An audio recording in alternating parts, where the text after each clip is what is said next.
How do you dry yourself? Like, what's your technique when you get out of the shower? I just had this talk with Layla today. Do you use one towel? Is there one towel involved?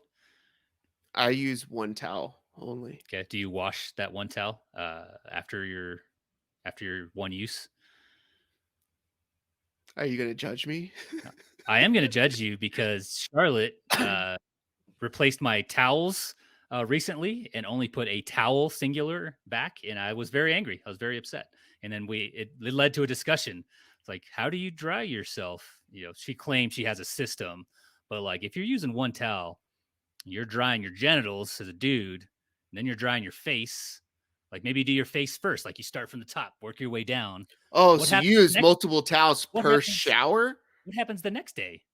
Do you know where you dried your genitals? Do you just avoid that part of the towel? There's no way. Like towels don't have those types of patterns on it. There's no way. It's disgusting. Towels aren't goldfish. Like they don't forget, the genitals that were just touching it when you go to dry your face the next day. But yeah, I have two towels. I have a genitals towel and I have a rest of body towel. Rest of No. body. Every time? What do you mean? Every shower? I have like a body towel. Yeah. That's for like, everything but the goods down there, the butt and everything. And then I have like the small towel for that stuff.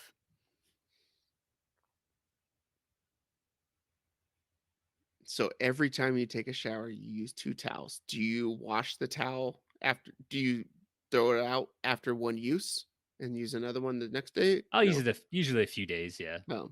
But like I don't use the half size towel for the face one day and use the big towel for, the nether regions.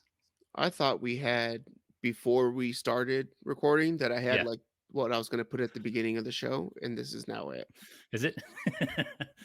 So But I use think about that, listener. Like, are you drying your face with the same parts of the towel that you use to dry your genitals? You probably are, and it's disgusting. And I'm definitely judging every single one of you motherfuckers. So I will say that I do. I Yeah, you use do. one towel and I only use it one time. So No, you don't. shower, You do not. every shower I use a new towel. On God, as the kids say. Scouts honor. Is that a Yeah, thing? I don't know what that is. This looks Fine. like a fun time. Maybe I believe you, but there's people listening who do not. I So know I you do guys that, don't. and then the first thing I do is I dry off my face because I want to be able to see first, Yeah. right? And then I do my body. So I start here, I do my body, and I do my legs, and I do my feet, and then I do my junk and my ass last. Yeah. And then that towel gets Like, hung up, and then next time I use a new towel. is it bad? Maybe not. It's clean, but still, like I don't So, I don't want how that on long my have you face. guys been married? Uh, Going on 15 And later this year. so 15 years in, and Yeah. you guys are just learning your guys' towel routine. No empire lasts forever. No dynasty continues unbroken. Someday, you and I will be mere legends. All that matters is whether we did what we could with the life that was given to us. And that is a clip from the book 3 by Krinsha Yudasankar. I'm Nate. That's Tony. This is TacoCorp episode 89. Today, we're talking all things dynasty. We just finished a draft, a rookie draft, Right. 3 rounds with another league where we combined some leagues and stuff like that and made a dynasty. So we're going to recap that. We're going to give some thoughts on our dynasty format, and then we're going to do a draft near the end of it. We'll leave you with a rant, rave, and a banger. But as we always start, Tony, top of mind. What's top of mind for you? Good to see you, man. Thanks for the invite. Thanks for having me on. I missed the last episode with you and Terrence, and really sad because I did a little bit of research. You guys talked about the AFL, so some Australian footy. And I was really looking forward to partaking in that, but next time. We'll hit it next time. Yeah. Next time, yeah. And my team, they suck, but it's the Bombers from Essendon. Yeah. They got you named like some other plane that was totally incorrect. I said the U2. They said U2. Oh my God. Put a U2 and a B1 Lancer next to each other. Yeah. You're so wrong. Dude, so wrong. But it's definitely the B1 Lancer in their logo. And like, I love the colors. It's like the black, the red with like the gray text. Like it's badass. Yeah. I dig it. Hell yeah. Hell yeah. Anything else top of mind for you? Oh yeah. Top of mind is actually Australian football. So it's an it's interesting almost game. Playoff time. It is interesting game that really intrigued me because it's like a mix of football it's got some rugby aspects in there. It's like soccer and I don't know, just pure testosterone. Like the hits are pretty intense. They're not wearing pads or anything. So I definitely dig that. Also, cool that some of the clubs are like 130, 140 years old. Like, I don't think we have any baseball teams that, do you know of any baseball teams that are that old? The Cardinals, I think, Like right? 130, 140? That's nuts. Yeah, the Cardinals were like the late 1800s before Really? MLB was a thing, right? And it was Yeah. like the American Baseball League or whatever it was, or Yeah. National Baseball League. I know the Cardinals, but I think they were like a different city. They weren't like a St. Louis Yeah, thing. It was sure. all on the East Coast, right? So It's all just part of their history, though. Okay. yeah. That's fair. But much respect to the Aussies, much respect to the AFL. We picked up a few fans over on our show of AFL, of some footy. Oh, get the fuck Fans out of of here. the 58 West King podcast. So thanks for following us over there, guys. We love footy. We may No, become a no. footy podcast ourselves here soon. Bleep. You're trying to SEO your way into Australia. No, I don't know what you're like, talking about. all these AIs that are going to hear like what your words are speaking a lot more and then dictate what people want to see. No. Jesus Christ. I don't know what you're talking about, Nate. I knew you would do that. I showed you too. It was funny because you guys were ragging on it or whatever like that. Like, oh, I got one listener in Australia, right? And I was like, oh, well, I only got like 63% of my viewers in America, right? Which was kind of cool.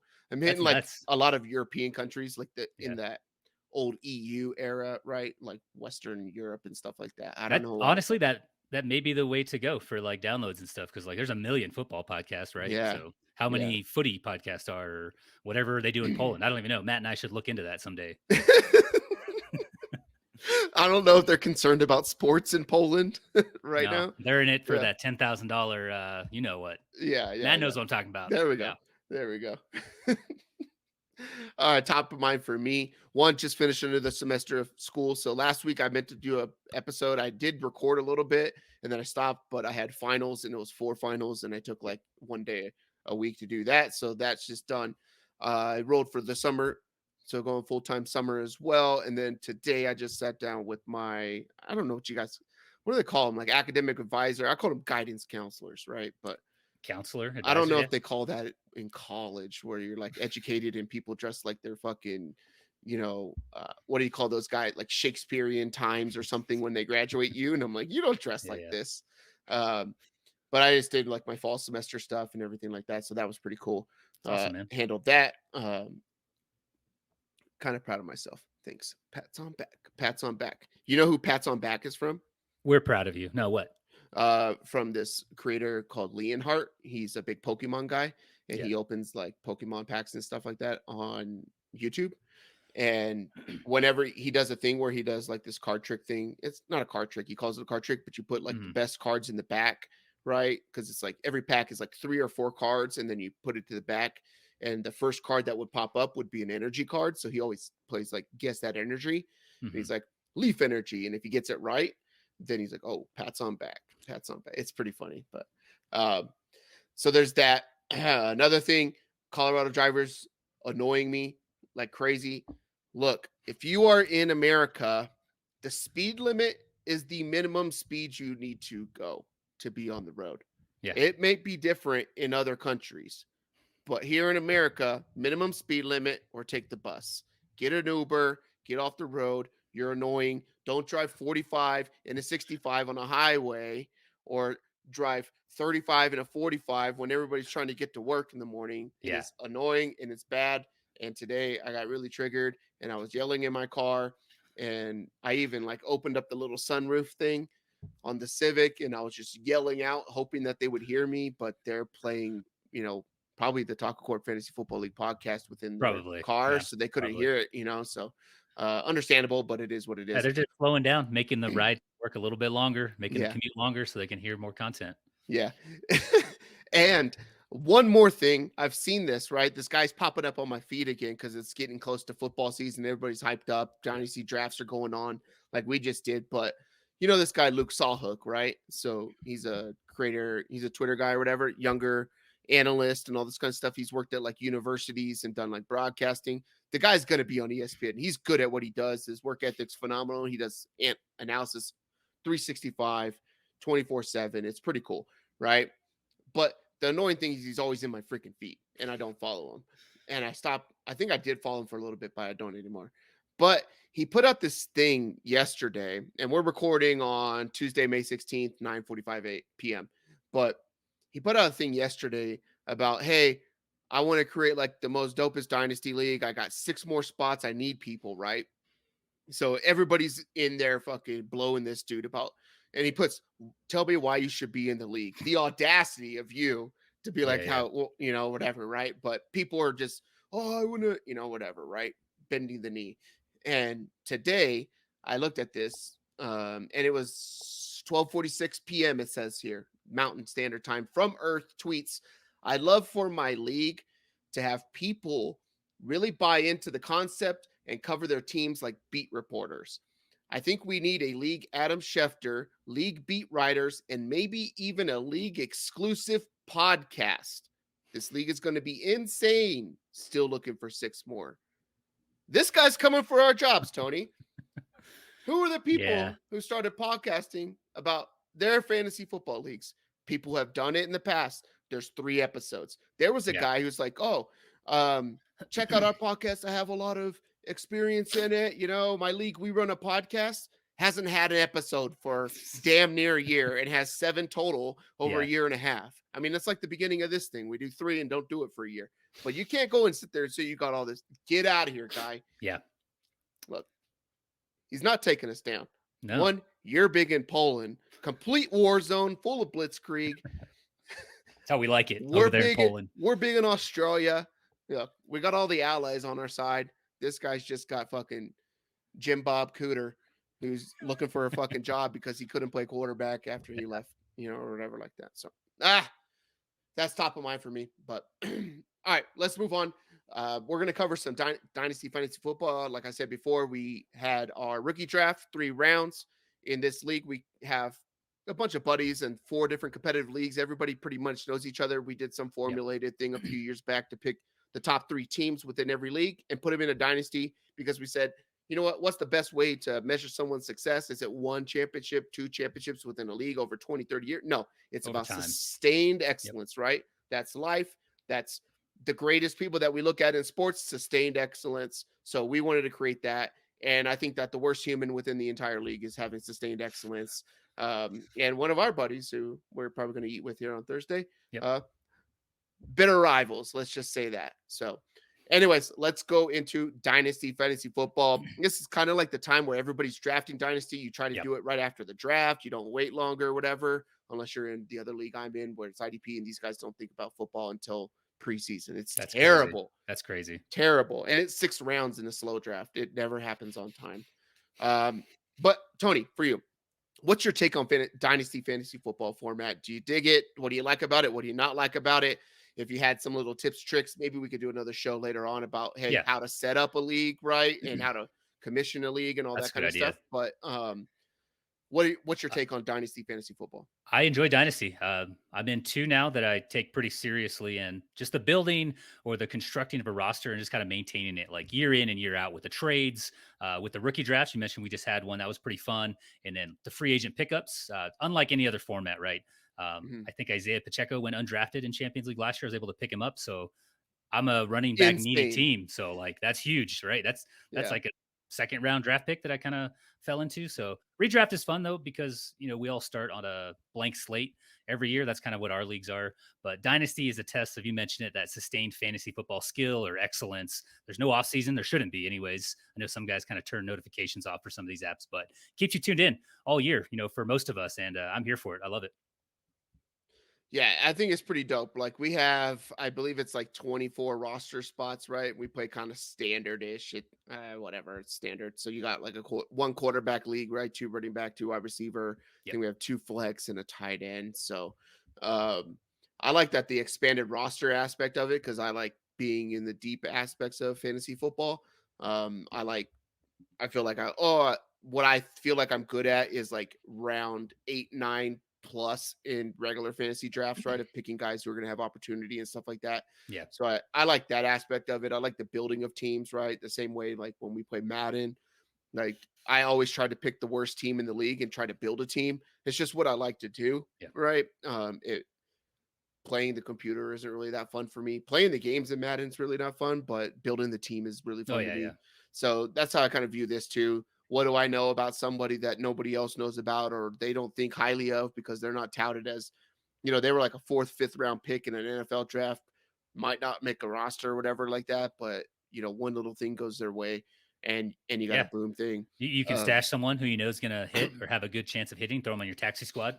That's Yeah. always an angle. Yeah, I like that aspect of it too. So this is the first dynasty I've ever played in, but I just like the idea of who could do the best out of like long term stuff, and then different strategies to build teams. I've been thinking about that a lot as I've kind of like dug into some more dynasty stuff this year in rookies and how to build a team. And I don't know. I think I might end up going into a realm where I don't want to draft people, right? And just trade for guys who are, 29, 30 years old who are still dominating, right? Like you could get a guy like Tyreek Hill next year for a first round pick. Well, Tyreek Hill's probably still going to put up 1,400 Yeah. yards, right? And win you a championship now, and then just keep rebuilding that way and getting rid of all the people that people don't want because they want to get youth, First round picks aren't a guarantee either. So, I mean, Yeah. that's like the As we'll less neat see. approach. As we'll see, directly drafted after me in this draft. But yeah, I just like the idea of it. It's just different. I like the season long, the whole year, 365, thinking about it, and stuff goes on. So I don't know.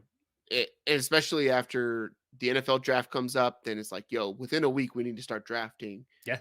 Right. Yeah. When was the draft? Like the 24th or the 26th or something like that? We it was drafted like the first week of May. So we didn't let it soak too long. Yeah, it was something like that. And it's pretty good because it's like, are you paying attention or are you not paying attention? Are you going to just go off the sleeper draft board? Because we use sleeper for this draft, for this league. But what do you know? What do you not know? Have you watched some tape? Obviously you didn't. Which kind of upset me because I had this point so heavy. And I was like, because I'm a size queen, right? And we'll talk about that later on. But you picked the biggest, baddest receiver that's out there. And I'm like, I couldn't touch him because I watched his highlights and I was like, never mind. Like I see what I don't want to see. So, Fair. and I then have my reasons. And then Matt freaking tweeted and I was like, God damn you, Matt. But I saw that and I wanted to respond and I was like, no, but yeah. All right, let's recap this rookie draft here. So I think I'm going to put it on the screen for the YouTube folk or whatever like that, insert the image, But so we'll put that there so you guys will see the draft board. Prior to this draft, how did you feel about the rookie class going into it? And did you have a plan going into it of like guys you wanted to target or trades that you wanted to make within it? Yeah, after Bijan, just the draft class kind of felt so. Like the Yeah. last few years, we've gotten Jamar Chase, we've got Joe Burrow, Justin Jefferson, Chris Olave, other quarterbacks like Trevor Lawrence, Jalen Hurts, Justin Fields. I'm just skeptical that anyone outside Bijan's really going to have like a major fantasy impact in year one. Mhm. So, Yeah. but the landing spot for these guys outside of Bijan didn't help either. Like JSN to Seattle, I like JSN, but he has DK Metcalf and Tyler Lockett there, and two pretty good running backs, and Pete Carroll. I think the that's the least of his worries. He's got Geno Smith there. Like this Yeah. is Derek Anderson, Cleveland Browns territory, right? Yeah. So Yeah, and then Addison to the Vikings to play second or probably third fiddle right behind Justin Jefferson and TJ Hawkinson there. And then Johnston, kind of mentioned that was my draft pick. Going to the Chargers, obviously good for Dynasty, not good for year one maybe because Mike Williams and Keenan Allen are still there. So, yeah. But my plan going into the draft for my roster in Champions League, I don't know if you're going to go over these, but it was either running back or wide receiver. I like Gibbs, didn't think he was going to fall to me. I was in the 5th spot. So I knew I'd get a shot at Addison, though, or Johnston. Freaking Matt took Addison. Would have liked to have him. But I did take Johnson. Like I said, wide receiver out of TCU. He'll give the Chargers kind of a high A-dot. The dude who just gets down the field, right? Yeah. Maybe the field stretcher for them. But my thought was with some of these other guys, like he's going to play with Justin Herbert. Keenan Allen's, 31, 32, turning 32 this year. And then Mike Williams is 29 and oft injured. So I think for Dynasty, like that's probably what you want to be looking at. Yeah. Yeah, that had a big factor into what I was going to do too. So like I went into it knowing guys that I wanted to target. So I had it's the 8th pick in the draft. So I kind of knew what was going to go before me. I didn't think that the quarterback would go before me. But definitely a quarterback needy team also. So, in time, but I kind of knew where I was going to end up going. The guy I ended up drafting, in Rashee Rice was, a projected person to go around the turn, or Yeah. not the turn, but around the first, second round, middle to second round, or whatever like that. And I was like, no, that's going to be my guy. And it's solely like, this guy's got a 5-year contract coming in, and he's going to play with Patrick Mahomes. That's quarterback in the NFL. Yeah. Travis Kelce's getting older. Yeah. You got Tony there, and stuff like that. Yeah. Who But are the other receivers after yeah, Kelsey? one Scrubs. of those other guys is going to end up, Sky Moore, Tony would probably play in the slot just because they're smaller guys or whatever like that. This dude's 6 foot, 185, somewhere around there. He could play outside a little bit. He doesn't have a lot of speed, but I think he could be a guy who could work underneath as they try to stretch the field with Kelsey, because he's really a field stretcher. I think Tony can turn into something that is more of a field stretcher too, because he's super fast and quick. But I think he could eat up a lot of that stuff that Juju had last year. And a lot of people didn't like Juju, right? But when you look at his win rate against zone and man coverage, he was a top 10 receiver as far as winning the routes. Yeah. He just didn't get a lot of passes thrown to him, right? So maybe this guy can fit in there. But that was one of my things. And then the running backs on the back end, I ended up goofing. We'll talk about that. But I kind of knew some running backs that I liked just based off situations they were in. Maybe not for this year. My running backs are okay. But going years down the road and stuff like that, I really like that. But I had 2 receivers in mind and 2 running backs in mind. I felt like I was going to make a trade within the draft. Kind of knew where I was going to end up doing it. Like, hey, once it gets to this point, I'm going to do it because people probably don't know these people.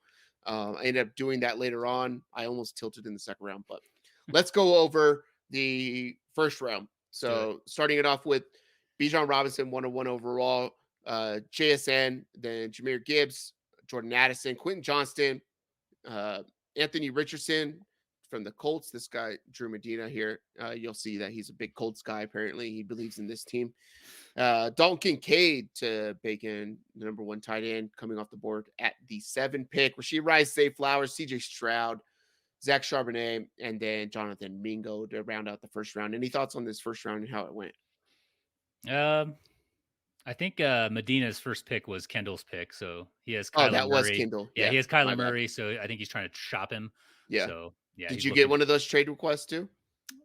Matt he's always talking about these trade requests. I always see him like fleecing Medina, but I never see any trade requests in my inbox. So yeah. I think he's trying to take advantage of some of these lesser managers in our league. Mm-hmm. I thought the running back at UCLA pick was just really phenomenal. Just the college pedigree. Charbonnet, the champagne of running backs in this class. Love this guy though. Not a great landing spot though with Kenneth Walker, but Walker could be the thumper. He has the big playability on the ground, but I assume Charbonnet is going to get that passing down work and spell Walker. So could be something there for him. Walker missed some time last year. Yeah. You got injuries going left and right with some of these guys that are getting opportunities or stepping into roles where they, do you go 2 running backs? So you're going to, nobody gets the 60-70% shares anymore. So, like you got to find your spots of where you think running games are going to be good, where they're going to, roles and stuff for people to jump right in. So I think that's a pretty good one too.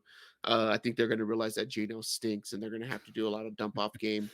And maybe it helps with them getting a guy like Jason to stretch the field a little bit more too. So, obviously Bijan number 1, easy. That dude, he's gonna. There's a very high likelihood. I don't know if have you done rankings yet, Tony? So I have I've done all my rankings already. Oh dang, you're early. So, I have Bijan at 3 overall. He's I believe a top 5 pick with that landing spot. I have him at 3 overall, and depending on, do you want to go running back? If you want to get running back first, like he could be first overall as well too. There's no better person that's put in a position to succeed and dominate with a great offense. They have a great running offensive line in Atlanta. They run the ball. They don't like passing the ball to anybody who's good. Oh, God knows they're not going to pass the ball to Kyle Pitts. They don't care about your fantasy team. Yeah. Because they have all the running backs on their fantasy teams. Yeah. But he could do everything, right? I mean, he's probably the best prospect since Adrian Peterson or something like, I don't know. I've seen comps to Breece Hall, Zeke, Najee Harris. So I think that landing spot's fucking fantastic for him. Better than everybody. Yeah. But yeah, there, Jahmyr Gibbs as the 3rd, right? As the 2nd running back. I don't like they just got David Montgomery and they paid They him, did. for a bunch of money too. So Yep. you're getting a split back there. David Montgomery is actually pretty damn good. He keeps rushing for 1,000 yards very Yep. quietly. So, that timeshare piece there. What are the Lions end up doing? Is Goff going to be a good passer, Yeah. right? And continue that. He seems to be growing there, but I did like Gibbs, but there's also the issue with his size. He's 5'9", under 200. I think he weighed in at yeah, 199 at the combine.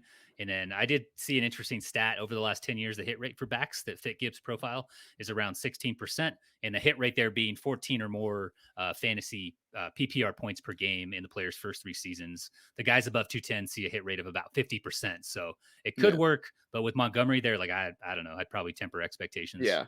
Yeah. When they're going to want to be a smash mouth team or, a gritty team or something like that, right? It's kind of hard to have like Yeah. a guy who's going to get Yeah, fucking. his ankle biting scores weren't that high at the combine. Yeah. Yeah.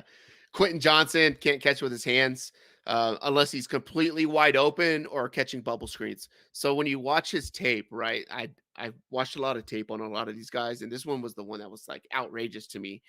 Anytime there was a guy within like a yard, 2 yards of him, right? A defender on him, it's a body catch.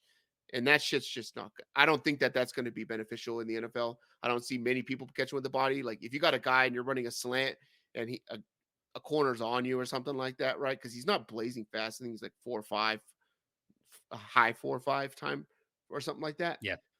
Um, you got to get your hands out and catch it, especially when you're that damn big, right? Get the ball away from those people because they're going to be coming down on your arms or whatever like that. They're going to hit the ball on your body, Hey, right? listen, So, Kellen Moore is going to get this dude in line. Justin Herbert's going to put the ball wherever the hell Johnston needs it. yeah, In and his chest, on the side, in his ribs, doesn't he's matter. nah, it's difficult because when you look at like there's even the game against Kansas this last year, right, where it's like 22 catches by this dude, 200 yards, and they're all bubble screens which he caught with his hands, and everything else with a defender within like a yard. That's 3 feet, which is a lot of space in the NFL, is with a body. So that was Yeah. the thing I worried about it because I was like, yo, if this guy comes, that's going to be my dude. But then I started watching stuff about him, and then I was Yeah. like, you know what, give me Rashee Rice. So Clint had traded with Roommate is roomie. his roommate, Yep. right?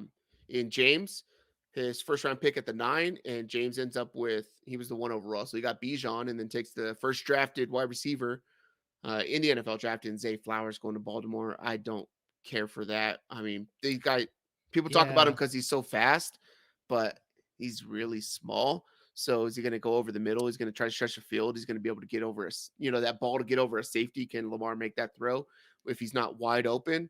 I don't know, but Yeah. I'm not sure what to think about Flowers yet in Baltimore because with Greg Roman calling plays, I looked it up, and Baltimore's pass rate cleared 50% just once over mhm. their last 4 seasons. They have Todd Monken in there now, and he hasn't led an offense with a pass rate below 56%. So that's a pretty big uptick. And I don't know. I think there's going to be a lot of targets there for those guys. Lamar said he wants to throw for 6,000 yards. So it's a lot of yards to divvy up. 6,000. And this guy's watching Dragon Ball Z or something like that.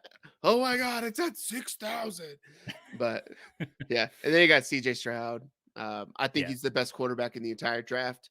I think that their culture is going to be in Houston is going to be a lot better. They have a chance. If it wasn't for Jacksonville, I think they'd honestly have a good chance to win a division. Yeah. They brought in a lot of stuff on the defensive side. They still got Damian Pierce. They add receivers to the mix as well. They're going to run the ever living shit out of the ball. Yeah. D'Amico Ryan's there. They brought in Noah Brown and Robert Woods. Mhm. Those are very good pass or run blocking wide receivers. Yeah. They don't mind getting their hands dirty. So Yeah. looking forward to seeing them play. And then Trey takes Jonathan Mingo because he's a big Bryce Young guy. I don't know. It's one thing about like taking guys that have good, Yeah. shots to do something as just their profile, but Yeah. I think really went into like what's the situation they're going into, and do I want to wait 3 years for it? I don't know if I do. So They have nothing at wide receiver though. I mean, yeah, they need people to catch the ball. So maybe that's the play. In a year or two, maybe. he's I mean, relevant. this dude is massive, right? What is his height? Is he 6'5"? 6'2", 220 is what 6'2"? I have. 6'2", Mhm. 220. Like maybe he could run like that jet sweep type of thing, but come around Bryce Young, and then when he snaps the ball, he can hold him up so that he can He's see so over the tiny. offensive line. He is so small. Dog, he looked like one of our kids trying to play Yeah. quarterback. And then there's some guy on Twitter who's like, all these hype about this. Guess what? Bryce Young was small also at Alabama behind his offensive line. But yeah, Yeah. there's not That's bloody assassins coming at you from every angle of the best players. You're playing against fucking Vanderbilt, dude. Like, get out yeah. of here, right? And yeah, I don't His know. size is troubling because, like, yeah, him and Kyler Murray around the same height, but Kyler, like, is thick. Like, the Yeah, dude has some muscle packed on, and even he's had some durability issues. So, kind of worried what's going to happen to this guy once he starts taking some hits. But the line there is pretty decent, so yeah. I think he'll have decent protection. Round 2. Let's move into that. So one of the picks, I guess, that went from that Clint trade to James was Terrible the pick. second round, first overall, in Michael Mayer out of Notre Dame, tight end. There was no way that Clint was not going to make this happen. He was going to give away everything to get his Notre Dame dude. Yeah, Like, this yeah. dude. Then you got Marvin Mims to Denver. Kendre Miller, auto pick for Achane in the 4. Sam LaPorta in the 5, tight end for Detroit. Josh Downs, wide receiver for Indianapolis. That was an auto pick as well. Then the 2.7 to Bacon this guy's a 2-time champion here, right? I don't know what we can really say about this guy. He's been dominating, but he picks Bryce Young. And then, yeah, Tyjae Spears. That was an auto pick by me. Where I work, I don't have good cell phone service, and I didn't know that I was on the clock. And then at 9:00 at night, I get a freaking thing that's like, you've been auto picked this guy, Tyjae Spears for Tennessee. And now it's like right away texting the thing like, Yeah, I saw this. LMAO. Well, that sucks. No service at work, and the notification for notifications and totally forgot. Yikes, my bad. Matt, kind enough, he's like, hey, I could force a different pick for you. But doing tank would be bad because Take Bixby for Jacksonville got picked to pick after. Yeah. Clint was like, yo, if you wanted him, I'm okay with it. I said, nah, let's leave it. I wasn't even. And then I did the ultimate dirty thing that I know everybody hates. It doesn't feel right, but I was going to go with Chase Brown. And then the next pick, I think at that time, Cass was picking Zach Evans for the Rams, which I like that pick. And then after that, Brandon picks Chase Brown. Yeah. So, and then you got Roschon Robinson to end out the second round. Any thoughts on the second round?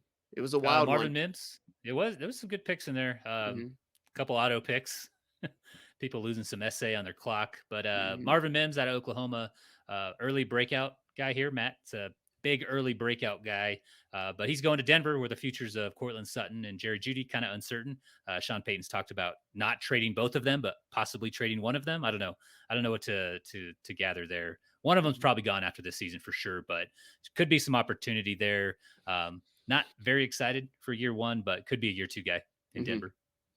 I liked the Kendre Miller to New Orleans, right? Like, I don't know. Alvin Kamara is probably not going to be there going forward, right? So you're getting a guy who has a similar skill set and is going to fit right in with what they end up doing. Achane obviously being a guy with some speed, right? Like, Miami is going to be fast. That you got older, guys in Mostert, and who's the other guy that was with Tevin Coleman, I think it is, right? That was with the Niners before. I believe it's Tevin Coleman. With Shanahan? Yeah. They're in Miami. Miami brought back all of their backs. So I think a couple of these guys are going to get cut. Like Salvin Ahmed's back, Myles Gaskin, Raheem Mostert, they brought everybody back. And then they drafted Achane. So I imagine they'll cut one or two of those guys. They're going to be absolutely blazing fast, and it's kind of cool because it feels like you're playing like college football on the PlayStation or something like that, or Madden, where you just build your team and be like, you know what, we're fast. Like, bringing that college aspect to it. Yeah. Sam LaPorta, I mean, you picked him. No, Wayne picked him because you guys traded those picks. I dealt that. Yep. But you got Hawkins in there. You got all these receivers. You got a running back. What are they going to do? Are they going to run 2 tight end? He can catch the ball and stuff like that a little bit better. Hawkinson's really good at blocking as well. So do they run a lot more 2 tight end sets? I don't know, but I'm not willing to wait on that. Bryce Young, I'm not for it. Like, I don't like this dude. People always talk about how he's good in big games, but if you watch like all his big game stuff, he's good at the end of big games, but he starts out really, really slow. Yeah. So to start out really, really slow in an NFL game is like a kiss of death, because now you're stuck. You're stuck doing something that's one dimensional to catch up, and Yeah. you're not playing against Vanderbilt, right? You're not playing against Kentucky. You're not playing against all these bum schools like, I don't know, Northern Carolina, A&T Tech. Yeah. But there's a massive talent discrepancy. Yeah, right. Yeah. Like you What do can't. you what do you think about that running back out of Tulane, Tyjae Spears to the Titans?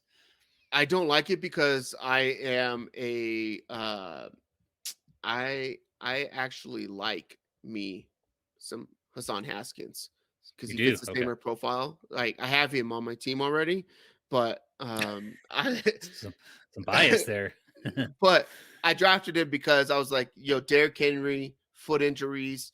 This guy can't keep doing this kind of stuff, right? He's been And a are they lot. gonna yeah, and he keeps doing it or whatever like that, but he's going to get injured. This guy's similar build. That's what they like to do. It gets Yeah. cold there in Tennessee in the winter and stuff like that. This dude's got some speed to him. And Spears, he's a little bit smaller or whatever like that. But I mean, he's Yeah. okay, but it's not a guy that I wanted, right?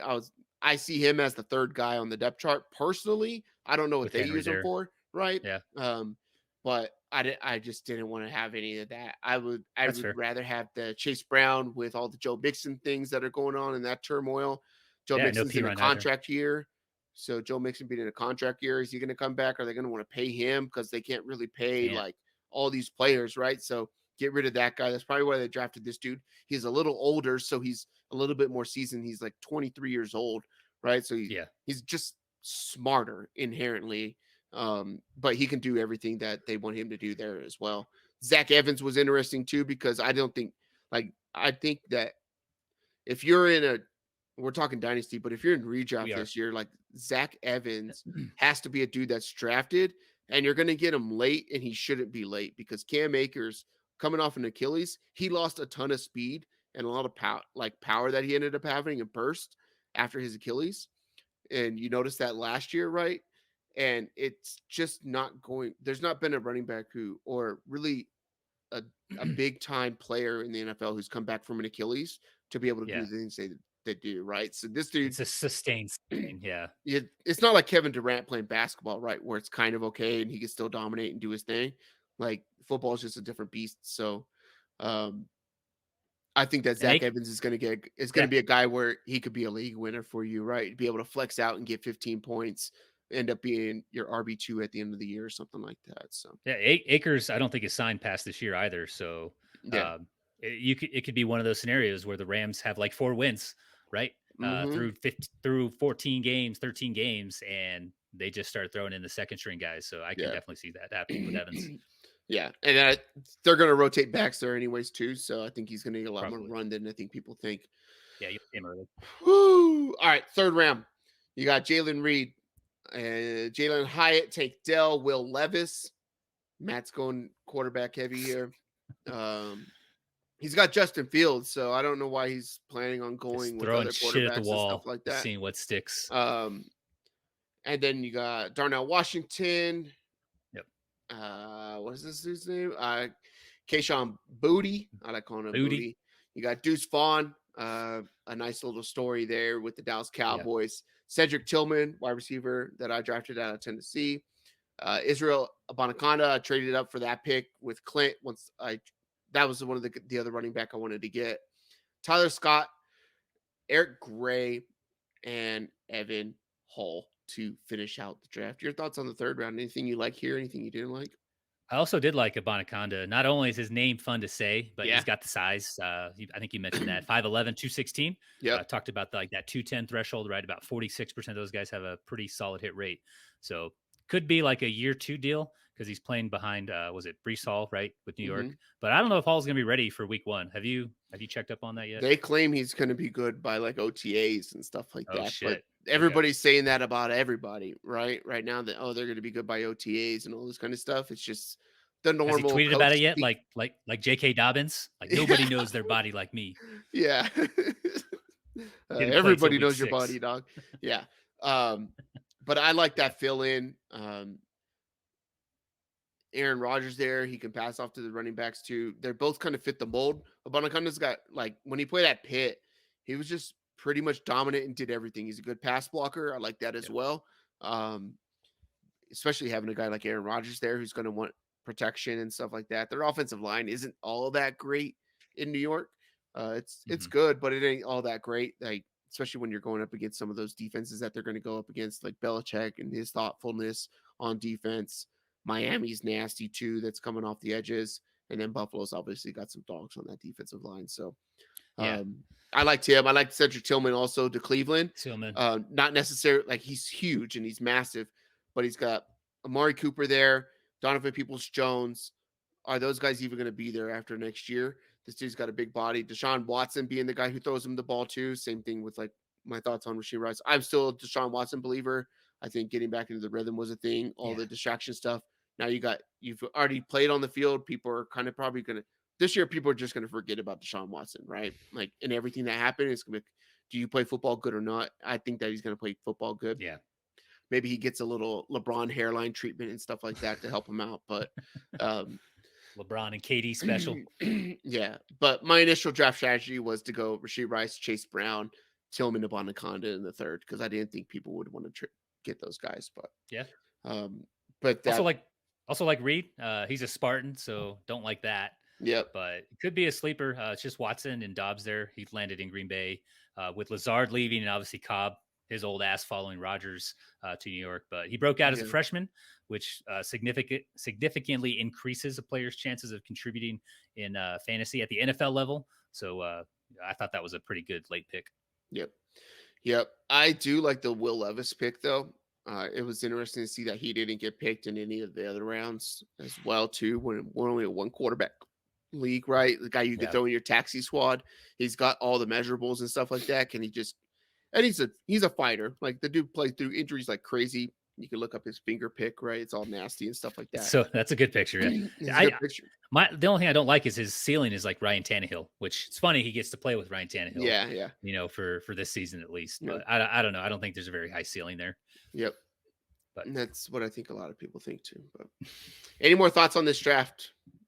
Nah, so. I wasn't that excited. I only had one pick. Next year is going to be nasty.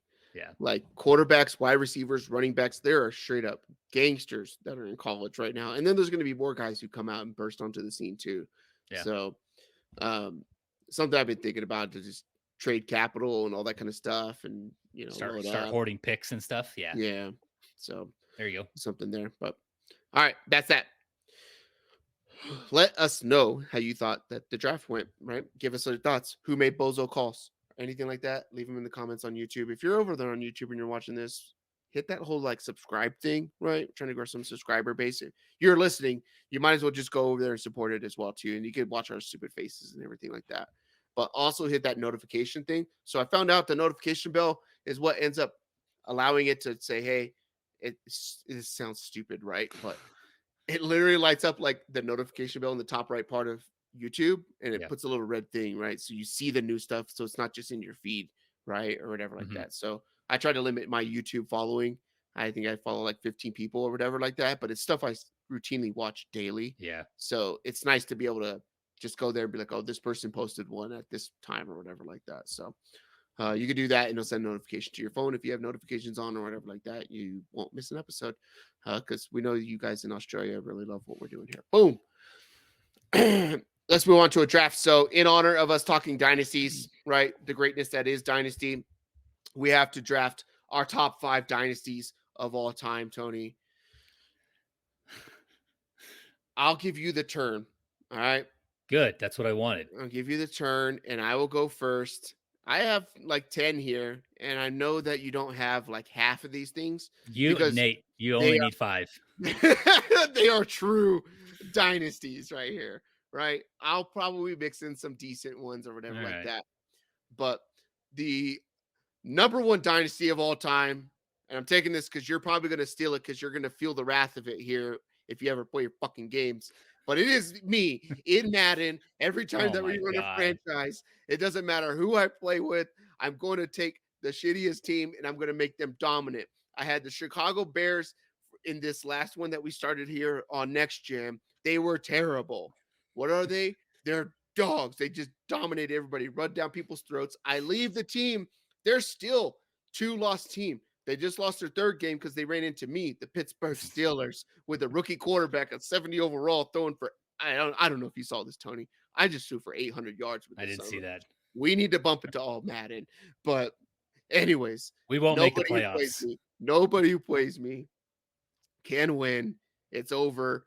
I've talked shit about Nick. I'll talk shit about Terrence. He was beat me 16-0. Terrence did some glitchy crap where I was beating shit out of him in like the first time that we played. And you can go back and watch it on my Twitch. I think it's live for like another 3 days. Yeah. And then for some reason, connections lost, right? Or whatever to the game. I don't know what happened. Nice. We start over. He goes up 16-0 in the first 2 quarters. I'm freaking out, right? Or whatever like that. And it's kind of hard because we talk on the mic at the same time. So I'm beating the shit out of him. And he's like, oh, I just don't understand, right? And I can't have a conversation with someone who's mad because I'm just beating the shit out of him. And I want to make him laugh. But it's hard because he's getting beat. And then he comes back and he's beating shit out of me. And I'm like getting frustrated. I'm like, God damn it, right? This fucking, I saw like he ran a quarter route. And I was like, why did I not? Whatever, right? And then all of a sudden, Renegade plays within Heinz Field, Pittsburgh, 3 Rivers. And then all of a sudden, boom, bomb, Deontay Johnson, and it was over from there. It was a wrap. No fly zone in Pittsburgh. You can't throw on me, run the ball. Nobody runs the ball on me because they're impatient, and every time I just pick them off. Number 1 overall pick, me and Madden. Tony, you got 2 picks. So the Rams won the Super Bowl 2022, 21, 2021, 2022. I won the first year we played, and then I also won the second year. So, I mean, so far, that's the best dynasty in Madden with the 3-peat. Just throwing that out there, Nate. Just throwing that out there. No. But you're not going to be happy about this. This is the internet. Some things get lost in translation, and the theme of this draft was one of them. I saw top 5 dynasties, and I did not read the details of what we were doing. So, for the audience, the details say this can be players, teams, franchises, coaches, owners, player duos, trios. Can be comedic as well, like the Pistons consistently being lottery pick team or something like that. Well, there's nothing comedic about this because my dynasties are very serious. They're etched in history. My first pick is the Roman Empire. The Roman reign of terror spanned nearly 1,500 years, 27 BC to 1453 BC. If there was a territory or country, like if you look at the Roman Empire that was close in proximity to Rome, it was under control of the Roman Empire. North Africa, East and Western Europe, parts of Asia, just a massive, girthy dynasty to get my squad started, Nate. Girth. That's right. You got to stretch out the sides. It was very girthy. Like it was long. It wasn't tall like their dynasty. Yeah. Girthy one. You got another pick. Ooh. Now I know exactly where I can go with everything that I have here. So it's pretty good. So like I said, all the ones you have written down, they're yours. Yeah. Second one. The Republic of Venice, sticking to close to Rome, the Venetian Empire, known for their massive naval fleet, that lasted over 1,000 years. And if not for that asshole Napoleon, these guys probably would have persisted. They'd probably be around today, but they primarily fell because they stretched themselves too thin. Mm-hmm. What are you going to do? What are you going to do? You know what's crazy is like there's so many people who don't learn from history too, right? Like, I mean, this thing happened in the 1900s as well. Yeah, like, these guys never play Age of Empires. Like I know that. That's like rule number 1. Look, man, when you're playing Risk, you don't take over Kamchatka or whatever it is right in the middle from the get-go. Like that's the final territory or whatever like that. Exactly. I totally whiffed on this then because I actually have sports. But all right, I got 2 picks. My second pick is going to be the Duck Dynasty. Look, they ruled the television for so long, and Phil Robertson is still doing YouTube every day. I think they're still on, aren't they? Is their show on? It's good. So Duck Dynasty was so good until it started to get a little bit scripted or whatever like that, but still a great show. It's so awesome. Like, we used to come home and it was like, Wednesday night, 7 p.m. Everybody's watching Duck Dynasty. This is when we're down in New Mexico. I think it was right before you got there. And then we would go to work the next day. It was like Game of Thrones. We go to work next day and talk about Duck Dynasty at work. Dude, there wasn't a lot of stuff to do in New Mexico. But that's true. Duck Dynasty was one of them. Duck Dynasty was one of them. That's funny. Yep. So I got Duck Dynasty because I love Jesus. And obviously, if you love Jesus, you love Duck Dynasty. Anyways, my third one here, this one's pointed at our buddy Clint here. So back when me and Clint first met, story about how me and Clint met. somewhere around '08 or something like that. He comes in, works in the shop that I'm in. Somehow we were talking about college football. He was talking to someone about college football, and it's like, "What do you know about college football?" And he looks at me, "What do you know about college football?" He goes, "Who's your team?" I said, "Notre Dame." I was like, "Who's your team?" He's like, "Notre Dame. I'm from Notre Dame." I was like, "Did we just become best friends?" Yep. Anyways, That's good. me and Clint we used to play Dynasty mode. NCAA football on the PlayStation 3. Big fat boy, right? Backwards compatible. Those things are worth boogles of bucks now. Really? Yeah, you can get a $25 50 gig hard drive, throw that in there instead. You'll sell the thing for $350, $400 bucks Stupid. within an hour. It's wild. Wow. Anyways, 2009 was the first year, I believe, that the University of San Antonio, Texas, UTSA Roadrunners were in NCAA football Division One. They brought them in with Eastern Michigan, and these Roadrunners dominated the North Texas Mean Green, ripping off title after title and getting 5- and 4-star draft classes left and right. The number 132 team in college football became a perennial number one, and I rubbed it in Clint's face every single time. Before that, in '08, we ended up playing, and he was somebody, and then I was the Northern Illinois, whatever, Wildcat or Lobos or something like that. So every time I'd score a touchdown on him, running the read option like I do in Madden right now, it would just be, oh, and it rubbed it in his face because I believe that's where Tony Romo went. I think that is also Eastern. I think Romo went to Eastern Illinois. Eastern Illinois. Yeah. Someone went to Northern Illinois. Maybe it was Garoppolo. I don't know. One of those guys. It was black, red. They had a wolf thing or whatever like that. It was awesome. But we would run NCAA football and try to build dynasties out of we'd pick the worst teams, the worst, Conference USA, and then try to build them up. It's hard recruiting or whatever like that. But yep, me, NCAA football. Hey, next year. Is that our move to NCAA when that comes back out? Are we? Yeah, that's all. Okay. No more Gotcha. Madden. No more Madden. Straight up dynasty mode. It's the Is that next year? Is that coming out for next season? Yeah. Like 24? Next summer. Yep. Oh, man. Looking forward to it. Yeah. Clint, you're going to have to get an Xbox. If not, we're all going to have to get PS5s. So, oh, shit. Because I know he's a PlayStation person or whatever like that. Can you spot me a PS5 as well? Yo, James keeps winning championships. Him and Brandon can just buy us all PS5s. All right. Hey, go subscribe to our YouTube and watch everything for the full length that's going on so that we could get watch time. Tell all your friends to subscribe. Maybe create a couple of accounts and watch them on all of the same ones. Yeah. Get to us to 1,000. I need a couple more 1,000 watch hours or whatever like that. And then we could just buy PS5s with AdSense. So thanks.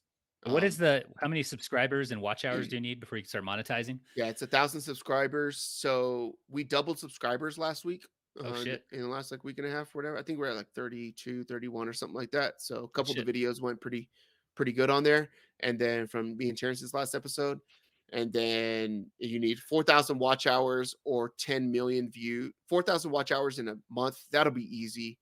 And then with the rate that we're at, not in a month, 4,000 in a year, that'll be easy to hit. Or you could do it with shorts and you have to get 10 million views within 90 days. So that's nuts. Yeah, we could do it. I just got to put them out every day. Yeah. So that's the thing. But get that AI on the job. Help us out. So we could buy PlayStations and then we could just report on our dynasty year round. That'd be pretty good. Anyways, you got 2 picks coming up. All right. What are my first 2 picks here? I picked the Roman Empire and I picked the Republic of Venice. Mm-hmm. Third pick here is the Holy Roman Empire. The efforts here were to resurrect the Western Roman Empire, and its reign lasted from 800 to 1806 CE. And again, that asshole Napoleon forced the last Holy Roman Emperor, Francis II, to abdicate his throne. I fucking hate Napoleon so much. Why? 2 of my dynasties he wrecked. He fucking wrecked them. I didn't get Bijan. It's Napoleon's fault. Fourth pick here. This is a good one. Everybody knows about this one. The Mongolian Empire. These guys didn't last very long. Stamina, wasn't their thing, but they are documented as having the largest contiguous land empire in human history, stretching from the Sea of Japan to Eastern Europe and into parts of the Arctic, which is insane. Guys fragmented after the passing of Genghis Khan, who united basically a bunch of nomadic tribes and started kicking ass and taking countries. So You know what's crazy Give is me Genghis Khan. Genghis Khan was great for the environment, right? I believe that with all of the people that Genghis Khan killed, he knocked out 10% of the Earth's carbon footprint. That's all we need. We don't need EVs. We can keep doing what we're doing, industry, and boom, boom, boom, greenhouse gases, whatever. Just Yeah. get rid of 10% of the population. Oh, he was very, very progressive. He was also against plastic shopping bags too. Yes. Oh, that's good. I kind of want to add some sports ones in here just because some of them are pretty impressive. Yeah, I'll add in two of them, right? So one of them, obviously, everybody's aware of it. The UConn women's hoops teams. You got 2008 to 2016, and if you want to include 1999 to 2004 as well, where they were taking down Pat Summitt's Tennessee Vols, who had a pretty decent dynasty as well. They'd won 4 titles in 5 years during that 99 to 2004, which was unheard of at the time, and they beat Tennessee 3 times in title games. Gino Auriemma the whole time. Yeah, the whole time. And 08 to 16, they won 111 straight games and winning 6 of 8 titles, and 4 of those seasons were undefeated seasons within that reign. That's crazy. Like, that win streak is better than John Wooden's, right? So John Wooden's sat at 88 wins with UCLA. You got to take a shot at UCLA. During that time, 10 titles. Bring that up right here. 12 years, 7 in a row. But the UConn women's basketball team, it was just, they would win by 80. And it was against in the Sweet 16, they're winning by 40, 50 points. It was unheard of. Every big time female basketball player came out of that school. Diana Taurasi and all those fucking broads. So excuse me for using broads, you broads. Anyways, another one. Let's see. Let's go with Bill Russell's Boston Celtics in the 50s and 60s. So they won, 11 titles in 13 years, I believe it is. Yeah. 11 titles in 13 years. 7 of them were in a row. And the last 2 of them, Bill Russell was a player coach, kind of like me in Madden. So pretty much I'm Bill Russell. And that's why I win championships in pretty much everything that I do in a video game and sports. But I'll go with that. So I actually did like the note of just like me in Madden in my notes. Just compare yourself to like that one NBA player with the most championships of all time. Yeah. Apparently, people don't think he's the greatest of all time for some reason. I think it's the lack of teams. It's the lack of teams, I think, at the time. Pure dominance. It was, yeah. My last pick here, can't be picking dynasties without picking probably one of the most recent, most well-known dynasties, the British Empire. They weren't able to hold us down, the Americans, but they did cover 13 million square miles of land and contained over 450 million people at its height. They had territory in Canada, parts of our country, obviously, Antarctica. I didn't realize that. They're all over Africa, Europe, Asia, Australia, and islands all throughout the Pacific and the Atlantic. So just a massive, massive dynasty. So I think I'm checking all my boxes with these dynasty picks here. Yeah. Yep. What do you think's in Antarctica? Now it's just a bunch of research. Mm-hmm. Back then, I don't know. It's just a place to like refuel. You think there's a big hole? You think there's a big? Why can't we fly over it? I don't know. Why would you?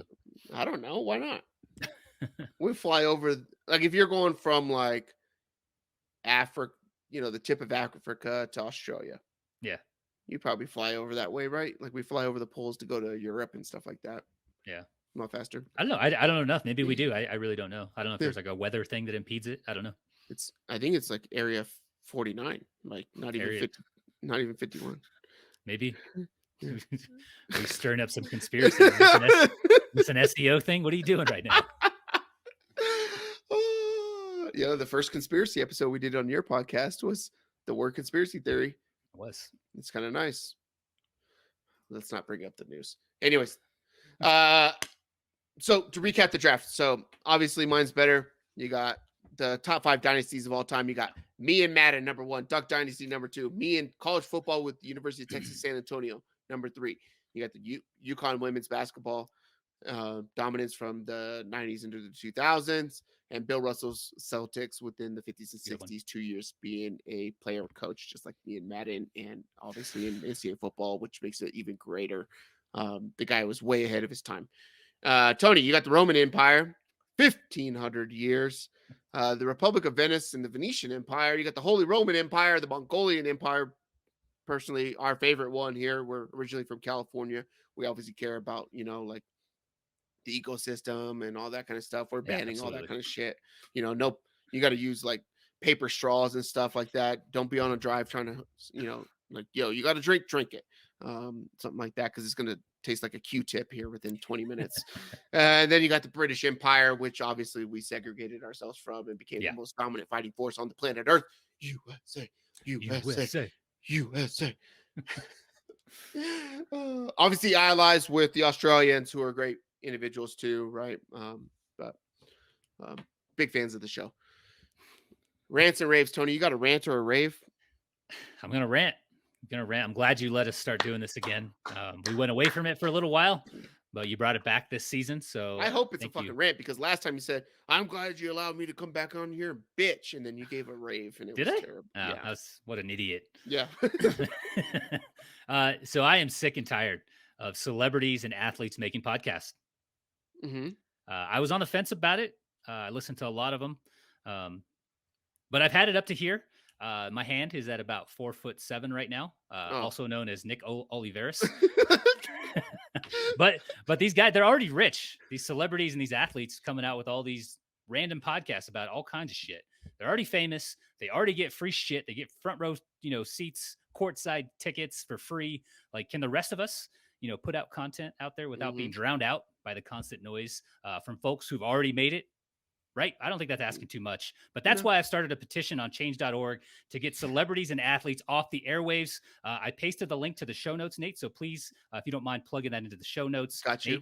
Nate is going to plug that in. Just confirmed. Yep. Join the cause, sign the petition. We're generating a ton of steam, and this is your guys' chance to be a part of something special, right? Help us out.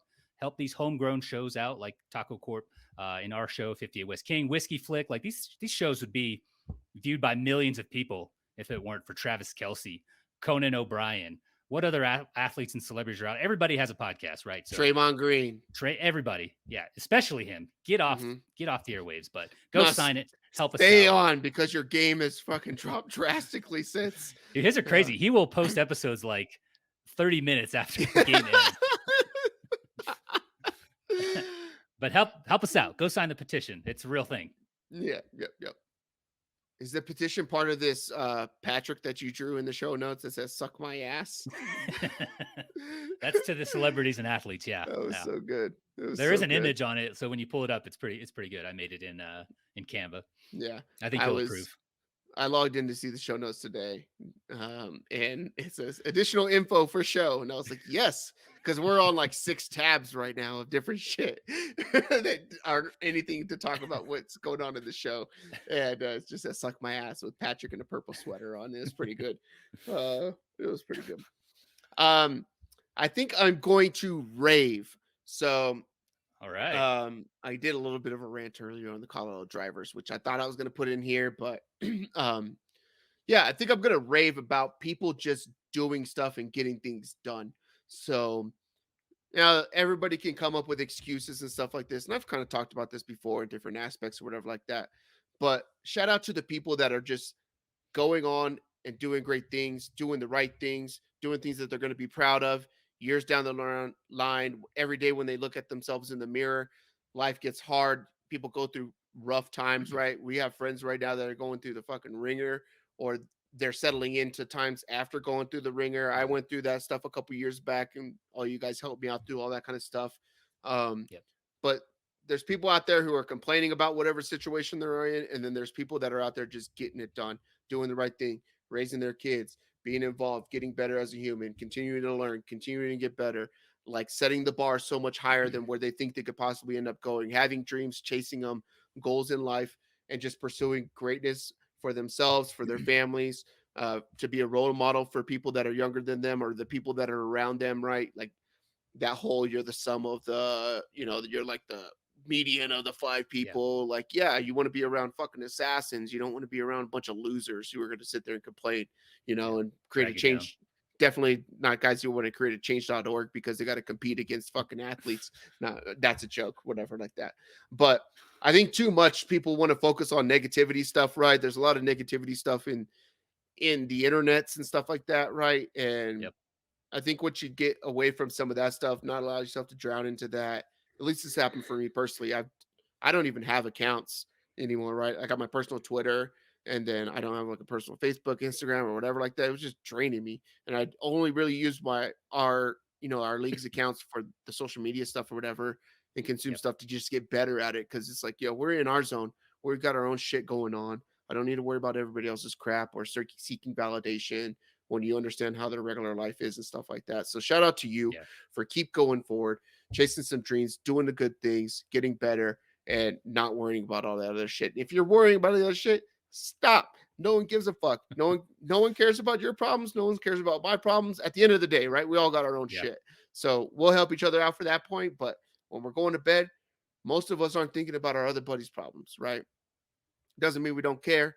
Doesn't mean we're not involved in it or whatever like that. But it's probably like we got our own stuff going on too, right? So you might as well just take care of your own stuff, get it done. But shout out to you people that are out there doing it. So had a talk with a friend today about that kind of stuff, dude. I was just like, Pretty good. Pretty deep. fucking get to it, keep going, do shit. You're gonna realize that whatever you're going through is like Yeah. meaningless and stuff like that right now. So I think it's easy to get lost in like the things that you mess up on the day to day, whether Mhm. it's at work, at home, like with your kids, doing some parenting thing wrong. But it is good to take a second and just kind of like appreciate the small things you do throughout the day, which outnumber, right, the things you do bad by like, I don't know, 10 or Yeah. 100 to 1. But just kind of appreciate all the right choices you made. And I think, it's easy to get lost in all the bad and forget about all the good. So I like it a lot. It's crazy too because like the bar is so low. Like just to be a decent human, Yeah. right? And I thought about this because I gave so I talked about how I worked with some like, some of our allies and all that kind of stuff, right? Yeah. And I got some patches from our shop. Like that's like a traditional thing within the line of work, whatever. Hey, people that are performing well, like here's a patch from our unit, and you got some history of what you did and people that you met and stuff like that. So, but every time I gave someone, and most of it was just like who they are as people. Like I don't care how good you are at the job or whatever. Do you care about doing well, right? Do you care about succeeding and dominating, trying to get better, teaching other people and stuff like that? Then I would be like, yeah, hey, thanks for being a decent human being. And I was Yep. talking about it at work, and when my friends he's like a actor guy or whatever at work, and he goes, "Yo, you should make merch that says decent human being. Like it's kind of dope. Like you put it on the front, something on the back of something. I'd buy it or whatever like that, right?" And I was he's like, because it's weird. Like we don't just talk about like just be decent human being, right? Yeah. Like do the right things or something like that. You'll feel better about yourself. Don't get to the grave and say, "I wish I woulda, coulda, shoulda," or whatever like that. Yeah. That regret's pretty heavy. So, we all know someone that's dealt with that. So, Yep. keep doing good shit. Anyways, we're gonna get out of here. Any last things from you, Tony? Nope. Be a decent human being. That was something that. So you literally just lied. You're a liar. Jesus Christ. Nope. By the way, subscribe to my no. No, man. Cool. Well, check out Tony's podcast, the 58 West King podcast. It's available on all the platforms that you look at and all that kind of stuff. You can just go down in the show notes below or description if you're on YouTube. It'll be hyperlinked there for you to take you to whatever they got going on for Spotify, Apple, YouTube, anything like that, where you can listen to. Go out there, support that, give them feedback. Really, the feedback is, I think, what we all kind of want, right? So if you think things suck, or you want us to talk about something, right? Or you have a thought or an idea or a player or whatever it may be, just put it in the notes or put it in a comment. We'll get to it, right? So we want to get some more engagement and see what people are about, how we do, how you like it. And then go check out Terrence's podcast, the Whiskey Flick podcast, evergreen content about movies and booze. So it's getting close to Christmas time. We still got snow-capped mountains here in Colorado, and and 300 moths flying out front my front door. It's crazy. Jesus. They showed up and they're massive. They're fucking huge. We work in very secure facilities, Tony, and there's moths all in our office. I don't know how they get in there. Why are they so big? They're Like massive. they just show up like the size of a quarter. I didn't see any dime size moths a month ago. Like, where the fuck did these things come from? I opened my garage to go check the mail earlier before we got on, Yeah. and I just got swarmed. Like I'm just like, I literally hundreds of moths flying around. It's It's stupid. the wildest thing, and they feel so dirty. And Yeah. I had one get in my house, and I have a freaking footprint on the top of my ceiling right now because I smashed it with a shoe. Because if it was there in the morning when the girls wake up, it was going to be terrible. Yeah. So, I had one today. I was using the bathroom right when you come in the house. Yeah. And it was in the blinds. There's a window there. The blinds were closed. And I just heard a fucking bird smack into the window. Like, what the fuck? So like I pull the blinds up after I finish, and like the bird's like flying around. Like he thought he was gonna get the moth, but there's a fucking moth in the house. And I had to kill that bitch. And yeah, when you kill these things, like there's just like, I don't know, debris everywhere. Like it's disgusting. They're so fucking massive. And well, a friend of mine once told me don't kill a moth because he watched Mothman Prophecies, and I have never watched it. I've never seen it. He's like, yeah, watch that. You'll never want to kill a moth. So it's like really hard for me to kill a moth right now. I don't even know why, but that's that. Anyways, go do that. Banger of the week relates to dynasties, relates to doing good stuff, relates to being a good person, kind of all the stuff we talked about. We open up with a quote, right? You go back and listen to that from the book 3. Pretty decent book. What do you call that? Historical fiction, right? Which is pretty neat too. You produced a lot of historical stuff there too of greatness, even though it may fall. I see the highlighted Seahawks green for the link for change.org. I'll put that in the show notes. Thank you. Banger of the week, A by Mac Miller. For Tony, I'm Nate. TacoCorp 89. Done. Love you. Bye. Love you. Bye. Yay. That's a wrap. It's a wrap. Wiggity wig whack.